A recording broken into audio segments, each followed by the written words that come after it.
किसी ने क्या खूब कहा है कि भगवान से अगर कुछ मांगना है तो अच्छे विचार और बुद्धि मांगिए। दौलत, शोहरत, गाड़ी, बंगला, बाकी सब अपने आप आ जाएगा फिर। हाय दोस्तों, नमस्कार। मैं डीपी कुशवाहा आज आपके बीच में बहुत ही अच्छी और प्यारी छोटी सी कहानी के साथ। कहानी कुछ इस तरीके से कि एक व्यक्ति था, बहुत ही गरीब परिवार से था वो, और वो एक मंदिर में खड़ा होता है और भगवान की मूर्ति के सामने खड़ा होता है और भगवान से कहता है कि हे भगवान, मुझे अच्छे विचार दे। हे भगवान, मेरा ज्ञान बढ़ा। हे भगवान, मुझे एक ऐसा प्लेटफॉर्म दे जिस प्लेटफॉर्म से मैं अच्छी खूब मेहनत कर सकूं, दिन रात एक कर सकूं और अपना और अपने समाज का भला कर सकूं। उसके इस विचारों को एक बगल में व्यक्ति खड़ा होकर भी सुन रहा होता है और उसे इस व्यक्ति के कहीं ना कहीं विचार बहुत अच्छे लगते हैं। इसलिए उस व्यक्ति को वो कहता है कि भैया आप ऐसा कीजिए कि सामने जो एक पेड़ दिखाई दे रहा है आपको।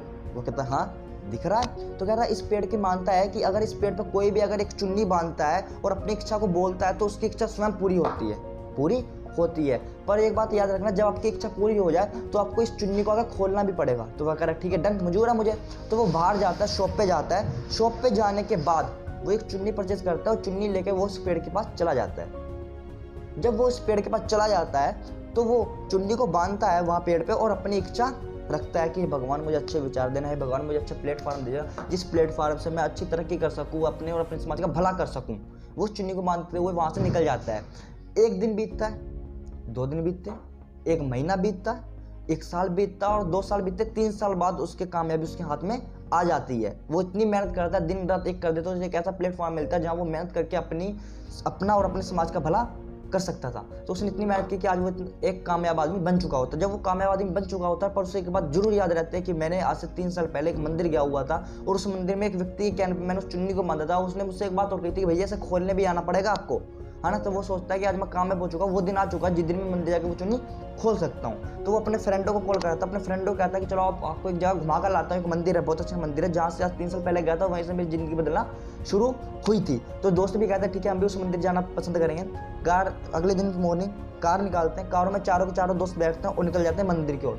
जब मंदिर की ओर निकल जाते हैं तो उस कार में काफ़ी बातचीत होने लगती है उस मंदिर के बारे में। तो वो लड़का, वो मुर्श, वो अपनी इच्छा बताना शुरू करता है अपने फ्रेंडों को कि आज से 3 साल पहले जब मैं गया था मेरे पास कुछ नहीं था, एक साइकिल पे गया था और मैंने भगवान से कहा था हे भगवान मुझे एक ऐसा प्लेटफॉर्म देना, ऐसे विचार रखना, ऐसा ज्ञान बढ़ाना मेरा कि जहाँ मैं मेहनत करके अपने समाज और अपना स्वयं भला कर सकूं, है ना। तो ऐसा प्लेटफॉर्म मुझे वहाँ जाकर मिला, भगवान ने मुझे दिया। अगर भगवान चाहता तो मेरे विचार गलत कर सकता, अगर भगवान चाहता तो मेरी बुद्धि भ्रष्ट कर सकता था, पर उन्होंने ऐसा नहीं किया। तो कहीं ना कहीं बहुत अच्छा हुआ मेरे साथ। तो ऐसी बातें करते करते वो मंदिर पहुंच जाते हैं। उस बीच जब वो मंदिर पहुंच जाते हैं तो अचानक ही वो उसका फ्रेंड जब कार रोकता है, उस कार के पास एक व्यक्ति आता है, वो शीशे को खटखटाता है। जब वो खटखटाता है तो वो शीशा डाउन करता है, वो आदमी शीशा डाउन करता है, वो देखता है तो एक भिखारी होता है। क्या होता है? वो एक भिखारी होता है, वो भीख मांग रहा होता है। तो ये क्या करता है, अपने पर्स से, अपने वॉलेट से पैसे निकालता है, कुछ पैसे उसे भीख में दे देता है। जब वो भीख में दे के शीशा ऊपर करता है तो वो गहरी चिंता में चला जाता है कि इस व्यक्ति को कहीं ना कहीं मैंने देखा है, जो भिखारी था बाहर। तो वो कहता है मैंने कहीं ना कहीं इसे देखा। वो सोचने लगता है तो उसके फ्रेंड उससे पूछते क्या सोच रहे हो। तो वो कहता है कुछ नहीं, इग्नोर करता है उस बात को, कहता है कुछ नहीं सोच रहा, आप जाओ जाके पूजा का सामान लो, मैं आता हूँ। फ्रेंड कहता है ओके डन। तो फ्रेंड कार से होता है, तीनों के तीनों जाते हैं पूजा का सामान लेने के लिए। इस बीच चिंता में पड़ा होता है, गहरी चिंता में पड़ा होता है कि इस व्यक्ति को कहीं ना कहीं देखा है मैंने, पर कहाँ देखा है मुझे याद नहीं आ रहा अच्छे से, मैंने कहाँ देखा है इसे।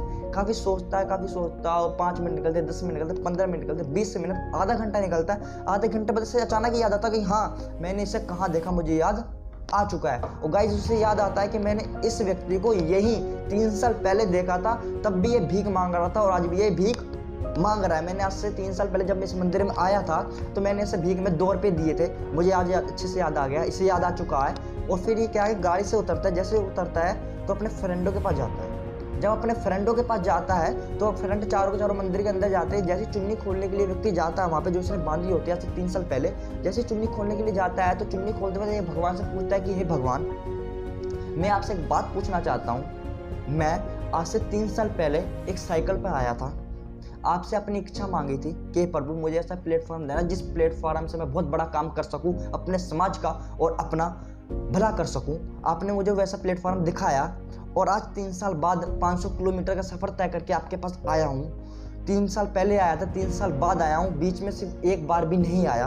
फिर भी आज आपने मेरा जीवन इतना स्वयं कर दिया कि आज मैं लोगों का भला और अपना भला कर सकता हूँ। इतना अच्छा मेरा जीवन कर दिया है। और जो व्यक्ति रोजाना आपके मंदिर के बाहर होता है वो आज से 3 साल पहले भी भीख मांग रहा था, आज 3 साल बाद भी भीख मांग रहा है, ऐसा क्यों? तो भगवान उसको इस तरीके से कुछ हल देता है, भगवान प्रकट होते हैं और भगवान उसके प्रश्न का हल देते हैं, इस तरीके से कुछ देते हैं कि कारण कुछ नहीं है। 3 साल बाद आज तुम आए हो, तुम्हारा जीवन बदला है, और 3 साल बाद तुमने देखा कि उसका जीवन नहीं बदला। कारण कुछ नहीं है, कारण सिर्फ एक है कि तुम्हें मंदिर के अंदर विश्वास है और उसे मंदिर के बाहर विश्वास है। तो गाइस, मंदिर के अंदर विश्वास रखना, मंदिर के अंदर विश्वास रखने का मतलब मेरा ये था कि आप अपने अंदर विश्वास रखना, लोगों की बातों में मत आना। लोग बहुत अलग अलग प्रकार के मिलेंगे आपको, आपसे अपने अंदर विश्वास रखना। जिस दिन आपके अंदर से आवाज़ आ गई कि हाँ मैं कुछ कर सकता हूँ, हाँ मैं बहुत बड़ा कर सकता हूँ, विश्वास करना बहुत बड़ा कर सकते हैं गाइस। तो इसी तरीके से हमारी कहानी समाप्त होती है। उस कहानी से बहुत बड़ा मैसेज मिलता है कि हमें अपने आप पे विश्वास रखना चाहिए, अपने अंदर विश्वास रखना चाहिए। जिस दिन अंदर से आवाज़ आ गई वो दिन हम बहुत बड़ा काम कर सकते हैं। बस इसी तरीके से कुछ कहानी का पर्पस था मेरा आपको समझाने के लिए। और अगर आप हमारे चैनल में न्यू जुड़े हैं तो हमारे चैनल को सब्सक्राइब करिए, ताकि आपको न्यू नोटिफिकेशन आपको हमारे चैनल की मिल जाए, जैसे कोई न्यू वीडियो अपलोड हो ऐसी अच्छी कहानी के साथ। और गाइस, लास्ट में वीडियो के लास्ट में बस एक ही बात कहना चाहूँगा कि कुछ कर दिखाओ ऐसा कि दुनिया चाहे आपके जैसा।